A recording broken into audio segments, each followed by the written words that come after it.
Carl and Brendan here from Brrraains A Head-Banging Life, gbhblofficial for sure. And it's track by track time as we step out of our usual wheelhouse, so to speak, and take a look at those rap rock superstars, Limp Bizkit, discussing in this track by track Significant Other, the second studio album by this band, released June 22nd, 1999 by Flip and Interscope Records. So yeah, I mean, roughly around the time it came out, I did hear not only songs of this album, but the full album, mainly because people kept telling me how great of an album it was.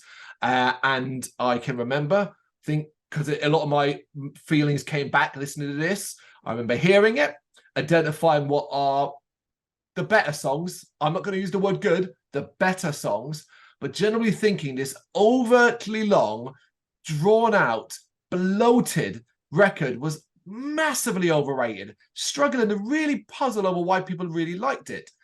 Obviously, I'm older, I'm wiser, I'm more willing to give things a chance than 15-year-old me was back in 1999, and I feel even more strongly that this is one of the most bloated, unnecessary filler records I've heard in a very long time. It has hits, famous hits, and some of them are fine, but my God, was this quite excruciating for me. Did you enjoy it? Should be interesting to see your favorite three tracks at the end, then, shouldn't it? Yeah. No, look, I didn't enjoy it, but I a little bit older, but a little bit more history with. No, I haven't got more history with them. That's the thing. I would never put myself down as a Limp Bizkit fan at any point in my life. I did listen to this album because I'd actually listened to $3 Bill Y'all, which came out like 2, 3, 4 years before this or whatever. Yeah. And that was also, I wouldn't say it was as big a deal as this, but it was still like getting them talked about, which I guess is why this one became a big deal. And I had a couple of tracks in it that I did enjoy. I was young. It did the cover of Faith. Used to go to clubs and they'd play the George Michael or the Wham version of it. And then the people I was with would turn it into a Limp Bizkit style Faith mosh pit in the middle of a nightclub. Yeah. But, I was young and impressionable. But so when this come out and a lot of people was raving about it, being not like particularly a fan of it, I think on like the first album, there's like a track called Counterfeit, which I didn't mind. And then Faith was the funny, stupid, like we're all drunk at the club sort of thing. And then a lot of people like I was still knocking about with were like quite into this. And I listened to it. I remember listening to it. And the same thing was that it was the same thing with $3 Bill Y'all. It was like I did a track or two I'm not too bad with, but I'm not enjoying it. So I don't really get it. Without understanding why at the time, now I can listen back to it and I suppose I could be more critical about it now because I'm also like since then probably got more into like horrorcore and rap and stuff like that. So I started being able to understand and judge that angle a little bit more as well. But yeah, look, I didn't enjoy listening to it. I didn't have a wonderful time. I remembered a lot of the stuff on it, like usually for bad reasons as well. It's like, oh God, I remember this one half of fuck's sake. That sort of thing. But at the same time, there were a couple that I remembered as well and still felt, still not too bad. So. No, fair enough. We'll get into it and see where we kind of find the good and the bad. We have an intro. It's got some cool vibes. It sets up the album and the band they were at this point. It's very much, hey, look at us. We're cool. Fuck you. That kind of thing, Fine. It's fine. It's an intro. Yeah, same thing. Short, stupid. I guess if you listen to it the first time, you probably say, oh, it's just an intro. And it is a real intro. It's not like here's a 3-minute musical interlude or anything like that. This is just a silly little sort of effect-ridden intro. So you probably wouldn't judge on that alone. I guess the only one for us is that we already know what's coming. So you judge it maybe a bit harsher, And then we get Just Like This. Fuck. If there's one aspect of Limp Bizkit that I have never enjoyed, and it's a very important aspect, it is simply this. It's the voice of Fred Durst. So having him so loud in this track is really hard to stomach. That being said, at least I can really hear the lyrics. So I paid a little bit more attention because so much of what they do I don't like. I was like, listen to the lyrics, and I think this one's got some good ones. I like the defiant vibe. The effects and the guitars work well together. But man, is that chorus is so 90s. I actually laughed out loud. It was so like, that is of that fucking era. That is of that new metal-y era. It's fine. I love it. I didn't hate it. Yeah. Even back then and still am today. Sometimes I just get annoyed when effects are overused in songs. Wow, Jesus Christ. This one's got fucking tons of them. I found the effects to be annoying. I don't think they're like, oh, that's a really good use of a bit of synth or anything like that. It was more a case of like, oh, shut the fuck up. But it's got some things going for it. This one, it's got a catchy start. It's got, I don't necessarily have to appreciate the riffs all the time, but I like the fact that there's some energy. I like the fact that it's quite bouncy and you can kind of get everybody moving, sort of thing. I actually don't have the same level of problem with Fred Durst's voice per se. I actually don't even mind his singing voice terribly. Just truthfully, I don't think I thought to say the same. That's not the same as saying I think he's a phenomenal singer. Of course, that's just saying that I don't find it as great, and as I know a lot of people do. So the voice doesn't hurt me too much. So, but the I also think like in terms of how he raps in this. He actually raps pretty well on this track. It flows really well. He pronounces the words very well. Like you said, it's quite easy to pick out what he's saying, which is good. But the effects just constantly kill it for me. I also really hate it when it starts getting into what I would deem like the proper generic hip hop sort of stuff, which is slows down and just does this whole Limp Bizkit's in the house, y'all. Oh yeah, bucket section braid. And that to me is the bottom of the pit of music. So anything I'd enjoyed about this song up to that point, at that point I actually stopped writing and went, right, oh fuck this is fucking dire, and stopped. There you so go. They lost me with that. I wouldn't say I was enjoying the song, but I was like, yeah, the energy's pretty good. Like you said, the lyrics aren't too bad, rap's pretty good, I don't hate his voice, this is okay. And then that happened, I was just like, fuck you, I'm leaving the venue. So I'm gonna jump back to a thing because you kind of went a little bit more in depth on how you feel about Fred's voice. I just want to elaborate on what I mean by that. So Fred Durst has got three things that about his voice that I want to mention. My biggest issue is not say his rapping and stuff like that, but it's the hey ladies, or that part of thing, that bollocks. When he gets a little bit lower, I can stomach it much stronger. But weirdly, I think his best part of him, for me personally, is actually a singing voice. Not always, and certainly not when he's isolated, e.g. Behind Blue Eyes cover. Don't leave him on his own to sing. If he's got like, then it's not so bad. He sings in a lower tone, doesn't he? That's the thing. He sings in a lower tone than what he raps at. But but even actually his shouty stuff isn't terrible. Like when he does the shout and he's got a bit of power to it, it's not a terrible shout. It is. I agree with you. Like if I was picking out of all the different styles of stuff that he does here and there, the one I would dislike the most is that high pitched kind of edges he tries to put on the rap. Okay, it's one of the most famous tracks from Limp Bizkit is Nookie. And do remember, folks, that these, just like almost everything we do on this channel, is opinion based. Do not get upset or annoyed in the comments when someone says something that you don't agree with. Just offer your opinion, share it with us, and it's fascinating to always hear what you think. And the reason why I'm saying that is because this is a stupid track with stupid lyrics, stupid riffs. I hated it back then. I hate it now. I get why people like it. I get it. It's a Limp Bizkit anthem. It's very easy to sing along.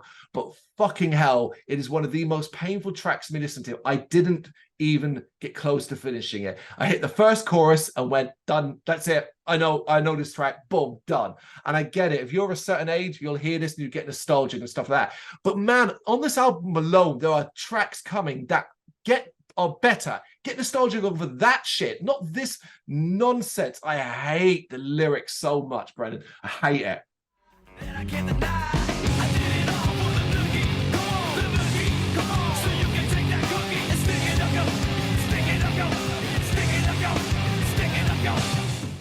Hate it. Just seconds after Carl pointed out that, all right, you might be of an age and have some nostalgic feeling towards something. Oh, shit. The person who's of an age is going to come in and talk about nostalgia. Now, I'm not nostalgia so much, but I do remember it. Obviously, I know this one very well. Everyone who knows anything about Limp Bizkit does. I did like this song at a point in time when I said earlier on that I listened to this one, same $3 bill, y'all, and I liked a couple of songs in it. This was one of them for sure. I don't think I ever, like, probably back then paid an awful lot of attention maybe to the lyrical content as such, but I quite like the intro. I thought there's some decent riffs and drums. The flow in the verse is pretty good. I like the fact that it does a couple of more imaginative things, which is like, for example, for what Limp Bizkit often release, for me, quite standard songs with very standard structures, but in this one, it does a verse, and then just when you think it's about to hit a chorus, it doesn't, and it does another verse. So it does two verses and a chorus. And I was like, oh, that's pretty cool. That's different at the time. Not different now. Now it'd be course. weird. Now it'd be just fucking weird if you did do verse, chorus, wouldn't it? Yeah, no one does that. Yeah, that's what somebody should do that, and everyone would be like, "Oh my god, they've just rewritten music." But look, I think the chorus all right. I think it's got for me some good things going for it. It also switches towards more, not quite, but slightly more of a singing style at a point in it, which I quite like as well. Overall, I didn't really feel nostalgic from it, and it certainly didn't excite me in any way like I remember it probably doing when I listened to the album back when I was a kid, essentially. But I can see why I liked it, and I can see why it was popular. So I was still okay with it. I was still okay with it. I just remember laughing at it as a kid. Did it all for the nookie. Take that cookie, stick it. Oh my god. Anyway, moving on. Break stuff. Talking about anthems. This is obviously another famous Limp Bizkit anthem. However, I'm going to be positive here. I think this is a good track. I think this has got some real bite intensity with a fucking kick-ass chorus.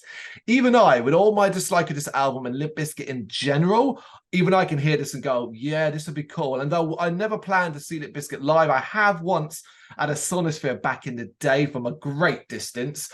That's as close as I've ever gotten at Limp Bizkit. But I think if I was at a festival and they were playing and there was nothing, they were clashing with nobody, meaning like that nobody, it had to be nobody. Like even like someone doing spoken word on another stage, I'll still go see that over Limp Bizkit. So Limp Bizkit, the only band playing, and I don't know, my feet get stuck in quicksand, so I have to stand and watch them while I struggle to get out. I think when break stuff comes on, I'm probably going to be like, yeah, this is cool. Particularly watching probably a crowd go nuts to be a lot of fun. So yeah, I think this is a good track still. Oh, you're so broken, man. But it's another popular one, but from back in the day. But for me, unlike Nookie, which I feel still had something to it, I felt very little nostalgic love re-listening to this. It's the most basic drum beat and riff, bang average vocals, bang average lyrics. It's short, thankfully. It has a little bit of energy, but this is way much worse a song than I remember it being. Ooh, that's interesting, isn't it? Yeah. Oh. It was one of the few when I looked at it, I was like, oh, Nookie break stuff, a couple, and one or two others, I was like, oh, I kind of remember them and had all right feelings for them. And this is the most disappointing of all of the ones that I re-listened to that I remembered. Cool, there we go. Interesting so far. Rearranged. I like this track. I think the overall chill tone is a nice break, and I kind of remember it, but not so well. And this is why I note that, it was a nice reminder that Fred can sing. Most of the time he can sing, and he does some good singing on this. However, it's nearly 6 fucking minutes long, and there are some serious stupid fucking around at the end where like to a point where I was kind of like, nah, man, what you do? If this was like 3-4 minutes, they'd kept that sort of simple structure, I'd have probably come away feeling like this was one of the better ones.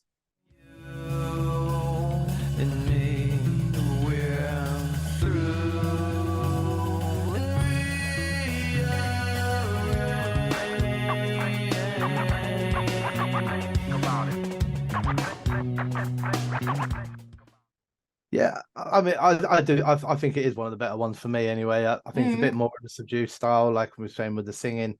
It's got a nice bass line, a bit of some. Occasionally, it gets to that borderline with the effects for me, where I'm like, it's happening. I'm gonna hate it, and then it drops away, thankfully. But I think the vocals are decent. The lyrics flow nicely. It picks up nicely as well with energy as the song goes on. It's got some nice guitars, some nice backing synth. In the back half of the track. So overall, yeah, I didn't mind it. Not bad. Fair dues. Okay, I'm broke. Track with some welcome chuggy riffing, but this one suffers from repetitiveness and a chorus that I think is just downright terrible. There's absolutely nothing to it, nothing memorable about it, no hook. It was like, oh shit, that's the chorus? Oh, okay. Yeah, I mean, we're kind of in sync on this one. I went back to the very basic riffing and beat, but I'm not a fan of this. I think it's lyrically poor with a boring beat and a really crap chorus. And then I put in brackets like next level crap. Yeah, the chorus is terrible. The little slowdown part is just cringy, has no impact. The energy picks up for an ending segment, but it isn't exciting. It's repetitive, and it comes at the end of a song that would have seen you already checked out by now. Yep. Oh yeah. Okay, Nobody Like You, and this track features Jonathan Davis and Scott Weiland. There's a ton of talent in this track, obviously, 2 people I've just named there, and it does threaten when you see that to kind of like with Limp Bizkit and their effects and their the kind of dominance all their instruments and voice have. You're thinking, well, how are they going to utilize those two? But I think they do clever use of the guests with a track that's kind of got a heavy groove and some mellow tones. I thought it was quite an interesting track. Yeah, yeah, it is. Yeah, I agree. Interesting is a good word for it. I think the riffs have a bit more meat to it. The verses have Jonathan Davis singing on it. It instantly improved the album. Yeah. Yeah, and obviously, yeah, I suppose like it kind of become a bit of a running joke, really, the whole Fred Durst and Jonathan Davis anyway, didn't it, over time? So like another thing of the times, the fact that Jonathan Davis is on a Limp Bizkit song and Fred Durst appears on Soulfly songs, and they're all sharing, weren't they? Yeah, it was the era. Overall, it's Jonathan Davis's singing for me in the verses, which are the best parts of the song. I wouldn't say it's enough to make it a great song. It's still pretty messy and it has moments where it's pretty dull, but it has good moments too. Some of the riffs are good. And with hearing Jonathan Davis's sort of vocals, in the song kind of help as well. I always wonder if he looks back overly fondly on this one, though, across his whole body of work. Would he even remember it unless reminded? Yeah. Probably doesn't. But yeah, no, it's all right. It's a bit different. It's a bit interesting. So it's kind of, I guess I appreciate it a little bit more for the fact that it was something a bit different. So. Agreed. And then we get Don't Go Off Wandering, and we are entering super unfamiliar territory here for me. A lot of these tracks at the latter end, I really don't remember. Even though I know I listened to it because I know I listened to the album full. And here, after a basically what the fuck intro, because I really didn't like the intro, this one eases into nice melody, some passionate vocals, and a punchy alt 90s chorus. I ended up quite liking this one. I think it's quite expansive for Limp Bizkit. Yeah, I don't know. Like, I didn't really feel the same. I felt the intro was quite weird and interesting. I kind of got a bit annoyed with it because I guess like it was just. I know it's a thing of the style, right? But it's like, oh, this is quite a quirky, quite interesting, quite slightly up tempo kind of intro, and then then it always has to just stop and either go into a rap verse or go into a bit of melody or whatever. It's like it's always got to stop. It's like it always does. You can still play the guitars, yeah. It's not like, oh, it's Fred's turn. Everyone put your instruments down. Like, it's just keep playing them. But anyway, look, so I find that disappointing overall because, like, if I'm quite enjoying the intro and it always stops, and it's like, oh, fuck's sake. So I don't actually like the verse. I think the lyrics are very, very good, but I don't like the way he delivers them. I don't like his delivery. Okay. I think it's got a decent chorus, though. I really did think the chorus is pretty good. Overall, I don't know if it's fair or not, but I just said it. Look, I found it easier to listen to than a lot of the other stuff on the album, and I actually done a lot of stuff that's going to come after this. But more because I felt like it was just a bit more of a standard track, not as in standard for Limp Bizkit, but like a standard song. I felt like it was like that kind of structure where it's a verse, is a bit of an intro, and then here's a slower verse, and then we'll have a nice chorus, and then a slower verse, and a nice chorus, and then a bit of energy, and then we end. It wasn't as long, it was shorter, it was a bit more standard, and I was like, yeah, okay, it's easy to listen to, but I didn't love it. Oh, fair enough. Okay, 1999. Not written as in the numbers. It's because we're queuing clever. It's the number 9. Then it's teen, as in like a teenager. Then it's the number 90, and then it's the number 9, but spelled out rather than numbers for whatever fucking reason. I'm only mentioning that because I got fuck all to say. This is shit. It's bland, uninteresting shit. The verses are experimental, but it isn't clever, and the chorus is incredibly dry.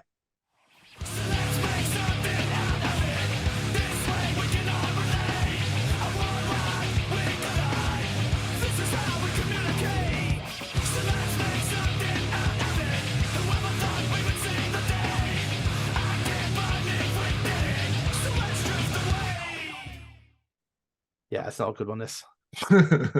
I started off all right. I was like, oh, the intro is pretty decent, lots of energy, and then they just do that thing again. They drop it all completely, and it goes into what for me is one of the worst rap verses across the whole album. Some of the most bog standard rapping, absolutely dire lyrics.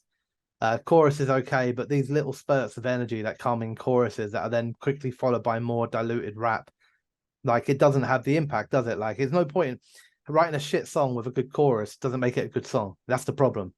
It's just like a minuscule break in the field of shit. That's all it is. It's like a little tuft of grass that hasn't been shat on. So poetry, man. so so the chorus, like, yeah, okay, the chorus is good, but it doesn't matter because the rest of it's so bad. This is absolutely littered, especially as we get near the end, with all the stuff that actually you said and I said I don't like about Fred Durst and Limp Bizkit, and that is these irritating shouts of "Bring it on" and "Where we at?" So where we at? The fuck do you mean where we at? I'm here. Obviously. Bring what? What do you want me to bring it on? He's asking about the remainder of the fucking album because, still so much to go. That's the thing. End Together Now featuring Method Man. And I wrote here, look, I think we're seeing why most of the hype around this album comes from the front half. It's a Linkin Park hybrid theory thing again, where it's all weighted, the singles and the hits are all weighted to the front. This song has some strong rapping, as you would expect when you have Method Man performing on your track, but that is it. I don't like it. I also don't like it. The only thing I had to say about it was, Method Man himself has some strong verses and actually really shines a light in a way on some of Fred's weaknesses when it comes to rap. I did actually write, although I don't know if he would have done it for this reason, that I actually kind of like credit to Fred Durst for having a guest on who at the time was much more highly regarded as a rapper. That actually might be seen quite brave, but I don't know if that was done from a bravery perspective or an arrogance, like, oh, I can hold my own with Method Man. Method Man was a fucking superstar. Yeah, you make a good point, actually. Yeah, I'd love to know the mindset behind it because you are talking superstar there. You're absolutely right. Yeah. Interesting. And I think you hear the difference. That's the thing. I think you hear a guy that is like straight up, this is what he does. Yeah. And you can hear the way he flows and the beats and it's different. But so while I like the style of rap and I like the flow and I like the lyrics that Method Man uses, I just really dislike the song. For me, it's the one out of, it's not the only one, but it's the one that stands the furthest away from any of the rock stuff, really.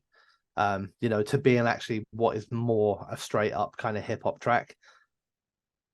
So cool. So not for me.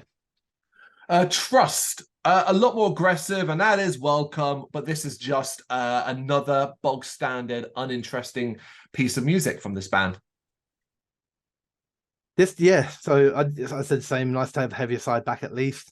Energy picks back up again. I quite like the shouted vocals, but then I did say, but why does Fred have to keep shouting one of the words back in his high-pitched whine at the end of every fucking sentence? It ruins the song. So like he'll go, here's a little fact. They go, or you'll end up in the back. It's like, shut the fuck up, man. Like, do you know what I mean? So yeah, I don't know. I don't even know why that happens in it. It just seems stupid. Every single sentence, the last word, he then shouts it back in a higher pitch. So look, good energetic riffing, decent shouting sections when it's just that, but too many annoyances around it to make it enjoyable to listen to. The fun times continue as we get No Sex featuring Aaron Lewis. And in the track listing, when I saw this, I groaned so fucking loudly. If you do not know, Aaron Lewis is the front man of that wanky band Stained, a band I've never liked, I still don't like. And obviously him and Fred were in cahoots for quite a long period of time. So my immediate thought of this was, not this fucker. And then I started listening and went, not this kind of song. It's this kind of song as well. But then I wrote, you know what? I wanted to just say something nice because I felt like I was being so negative and it's not good. I want to find something nice. And I thought, you know what? It's sweet and its melody is interesting. There you go. That's my niceness. It's not the worst song you'll ever hear in your life. Just, you got to kind of close off your mind to the vocals.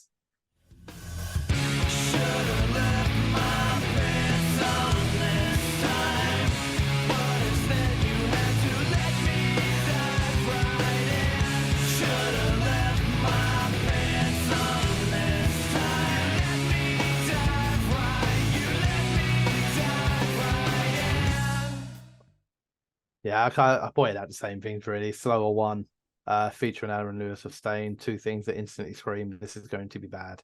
Yeah. And surely the collaboration no one was asking for. I mean, I know Stained, I mean, I don't know, they may still be, but back in the day were a big deal.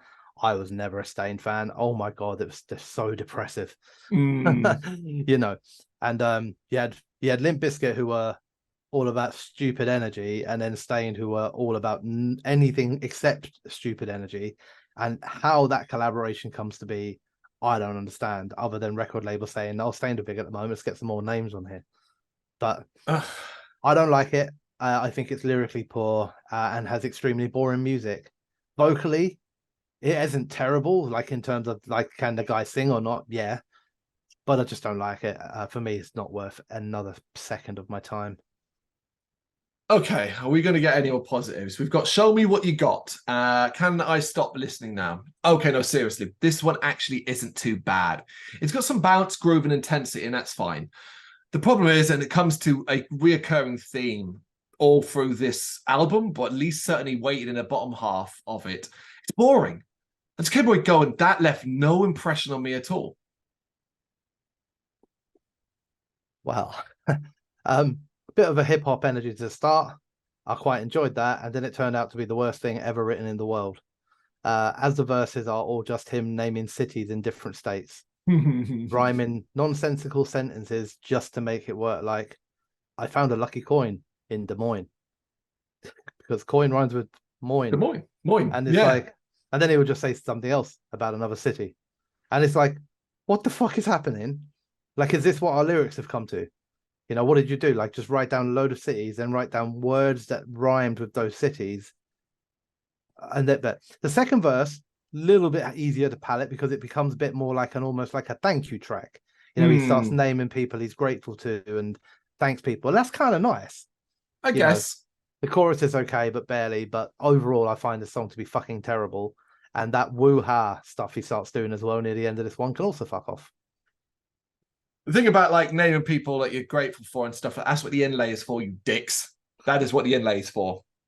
A lesson learned. This has atmosphere, but it's fucking wank because the vocals have this effect on them all the way through. And it is distracting. And bear in mind that if you don't already rate the vocals that highly, putting an effect on them, which is something I really don't like most of the time, does not work for me. So I was just glad this was done. Yeah, I'm on the same problems for me. Overuse of echo on the vocals that makes it hard to listen to. Lyrically decent, seems quite heartfelt, but it's just how it's delivered isn't great. And that slow effect ridden vocals just take any impact away and just makes me kind of grind my teeth all the way through it and ensures the album closes out with a whimper. Well, that brings us to, now I'm going to run through my entire experience of this outro and see how it matches up to you, because I had to do a little bit of digging to fully understand what was going on here. So there is an outro, and it's basically the same as the intro, except this time it's extended and changed around a little bit. But it actually ends at 1 minute 55. This is on the original recording. And then you get a hidden track called Radio Sucks, which features Matt Pinfield. That starts at 2 minutes and 25 seconds and ends at 4 minutes and 6. However, that track on streaming services now appears to be called Rant, not Radio Sucks, and is literally just him telling you how shit radio is and why Limp Bizkit's new album is so great. Hence why I think it's called Rant. However, that is then followed by the other hidden track, which is The Mind of Les, featuring Les Claypool that starts at 4 minutes and 37. However, on streaming services, in particular Apple Music here, Rant and The Mind of Les are the exact same song, even if you look at them on different versions of the albums, which confused me like no end. So eventually I found The Mind of Les on YouTube, and it is weird. It's not a song at all. It's just Les speaking about the album, its cost, and how he feels about Limp Bizkit overall. It's basically just a little playing around. All while weird music plays out in the background, and then he starts singing Supercalifragilisticexpialidocious, the verse of that from Mary Poppins, and that's how it ends. So that's the overall outro experience, a complete and utter waste of everyone's fucking time and way too much effort put in trying to find out what the fuck was going on for what it was. And the worst thing is, you read the comments on the Mind of Les, and people are like, "Oh my god!" And Les Claypool is a genius; he really is. But people are like, "Oh my god, he's so clever! This is so smart!" It is the dumb, fucking, stupid shit, and we're all dumber for listening to it. Did you do any of this? Shall I tell you what I wrote for the outro, and then that will answer that question for you as well. I went, "Oh my god, I don't know what to say anymore. Thank God this is just an outro. I'm so checked out of this. I'm actually going to pretend that I didn't know there were secret tracks."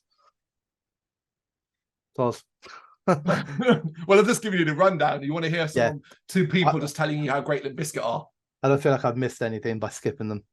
Yeah, no, to be fair, I did truthfully listen to Rant because that was just on there. Yeah. But that was it. I didn't try hunting down the rest. Oh, fair enough.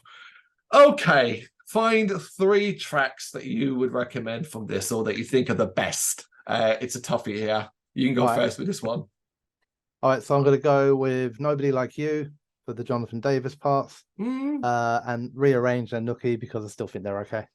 Okay, we're not too far off here. I also have Rearranged, as I think that's okay. And I have chosen Break Stuff. That is yours is Nookie, mine's Break Stuff on that side of the 2 most popular songs. But the last one is Don't Go Off Wandering, as that was one I did appreciate overall. But look, this was a tough listen. And the joke is, I think that, like, I think like Chocolate Starfish would be at least a lot more fun to do now I see this, because what Significant Other's biggest problem for me more than anything else is there are like 14 tracks and 3/4 of it is filler, is crap or poor or just what the hell is this? So it automatically knocks everything else down a notch. How can I enjoy Break Stuff, Rearranged, Nookie, and all of that when I got to listen to all of this around it? It stuns me. It generally has stunned me that based off this album, based off Significant Other, because this was one that really pushed them higher. Obviously, Chocolate Starfish is the big one, but they were a big band from this, and I'm baffled as to why, listening to it. Baffled. I know 99 was not 99, 2000, all that was not a pretty time for metal in general, but like, goodness me, man, is this really what we thought was good? Yeah, it is. Apparently so. Okay, that is Significant Other by Limp Bizkit. Do you massively disagree with us? You know what to do. Let us know in the comments. Thank you very much for watching. If you liked what you saw, please help us out by giving us a thumbs up and hitting that subscribe button. If you really liked what you saw, consider donating to keep the website and channel running by buying us a coffee via our coffee page or picking up some merch from our Big Cartel store. You can check us out on gbhbl.com as well as via our social media, Facebook, Instagram and Twitter, as well as listen to our interviews via SoundCloud, Apple Music and Spotify. Just search for GBHBL. Games, horror and heavy metal. What else is life for?